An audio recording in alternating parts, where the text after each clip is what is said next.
Welcome to OnceHub Tutorials. My name is Lokesh and I'm part of the OnceHub support team.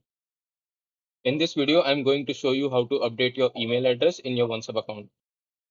Once you are signed into your OnceHub account, this is the interface you will see. You will click on the profile icon on the top right corner, then select Profile Overview. On the next screen, click on the Action button. Those are the three dots next to your name, and then click on Edit Email ID.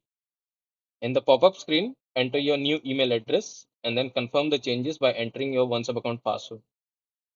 If you are an OnceHub account administrator, you can also change the email addresses for your users. You will just need to select the relevant user from the drop-down menu in the left sidebar, and then repeat the steps to click on the action button, then select edit email ID. You can then enter the new email address for the user, and then confirm the changes by applying your OnceHub account password. And that's it. The email address will be updated on the OnceHub account. If you run into any issues or need any help with anything else, feel free to reach out to our support team. Thanks for watching.